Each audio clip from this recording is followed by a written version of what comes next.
नमस्कार साथियों, मेरा नाम अंकुर तिवारी है और आप देखना स्टार्ट कर चुके हैं करेंट टाइम क्लासेस प्रयागराज। आज हम लोग बैंकिंग एवं उद्योग से संबंधित करंट अफेयर पढ़ेंगे, जिसमें हमारी पहली न्यूज है कि एसबीआई का एसएमई डिजिटल बिजनेस लोन उत्पाद 11 जून को एसबीआई ने सूक्ष्म लघु एवं मध्यम उद्यम यानी कि एमएसएमई क्षेत्र के ऋण आवश्यकताओं को पूरा करने के लिए एसएमई डिजिटल बिजनेस लोन उत्पाद को लॉन्च किया है। एसएमई डिजिटल बिजनेस लोन उत्पाद जो है एसबीआई को 45 मिनट के अंदर एसएमई से संबंधित ऋणों का जो अनुरोध है उसको मंजूरी देने में सक्षम बनाएगा। एसबीआई भारत का सार्वजनिक बैंक क्षेत्र का एक बैंक है। इसका मुख्यालय मुंबई में है। इसकी स्थापना 1 जुलाई 1955 को की गई थी, इतना याद रखिएगा आप लोग। अगली न्यूज है कि भारत विश्व का तीसरा सबसे बड़ा घरेलू एयरलाइनर बाजार बन गया है। एयरलाइनर का मतलब एयरलाइन से संबंधित है। विमानन डेटा विश्लेषण एजेंसी है ओएजी के डेटा के आधारित विश्लेषण के अनुसार भारत विश्व में तीसरा सबसे बड़ा घरेलू एयरलाइन बाजार बन गया है, जो कि एक दशक पहले 5वें स्थान पर था। इसमें उल्लेखनीय वृद्धि हुई है। अप्रैल 2014 में 7.9 मिलियन से दोगुना होकर 24 में 15.5 मिलियन हो गया है। नंबर 1 पर अमेरिका है जो कि 86.1 मिलियन है। दूसरे स्थान पर चाइना है जिसमें 67.8 मिलियन सीटों के साथ घरेलू एयरलाइनर क्षमता है। अब आगे बात करें तो भारत में कम लागत वाली एयरलाइनों में बदलाव खास तौर पर महत्वपूर्ण रहा है। भारत में घरेलू उड़ानें संचालित करने वाले 119 हवाई अड्डे हैं, जबकि चीन में 250 और अमेरिका में 656 हवाई अड्डे हैं। अगली न्यूज है कि सेबी द्वारा मोबाइल ऐप जिसका नाम है सारथी 2.0 लॉन्च किया गया है। सेबी यानी कि भारतीय प्रतिभूति एवं विनिमय बोर्ड ने मुंबई के सेबी भवन में मोबाइल ऐप सारथी 2.0 को लॉन्च किया है।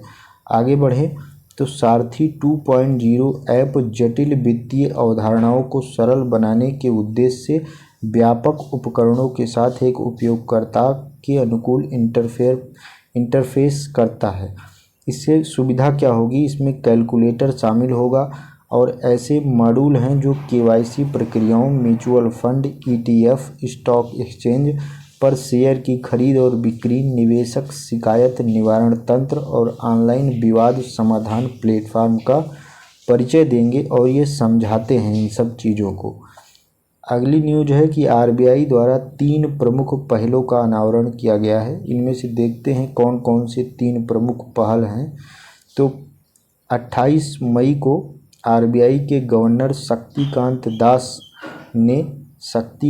दास ने रिजर्व बैंक की 3 प्रमुख पहलों प्रवाह portal, retail direct mobile app, fintech repository का अनावरण किया है, जिसमें प्रवाह पोर्टल का काम है कि किसी भी व्यक्ति या संस्था के लिए विभिन्न विनियामक अनुमोदनों के लिए सहज तरीके से ऑनलाइन आवेदन का सुविधाजनक बनाएगा।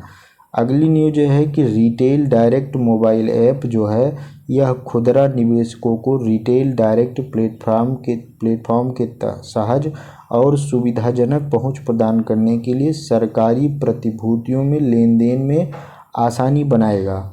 आगे बढ़ें तो अगली न्यूज है कि फिनटेक जो रिपोजिटरी है इसके बारे में देखें तो नियामक दृष्टिकोण के क्षेत्र की बेहतर समझ के लिए फिनटेक फर्मों पर भारत डेटा के समृद्ध भंडार की जानकारी होगी और उचित नीति दृष्टिकोण तैयार करने में सुविधा होगी। अगली न्यूज है उद्योग से। ये इम्पॉर्टेंट न्यूज है क्योंकि वार्टशिला ने विश्व का पहला 100% हाइड्रोजन जो है इंजन को रेडी इंजन बना दिया है, मतलब तैयार कर दिया है। 18 जून को फिनलैंड में स्थित प्रौद्योगिकी समूह वार्टशिला ने विश्व का पहला बड़े पैमाने पर 100% hydrogen ready engine power plant launch किया है। इसके बारे में विस्तार से देखें तो इसका लक्ष्य है कि शुद्ध शून्य वायु प्रणाली को सक्षम करना।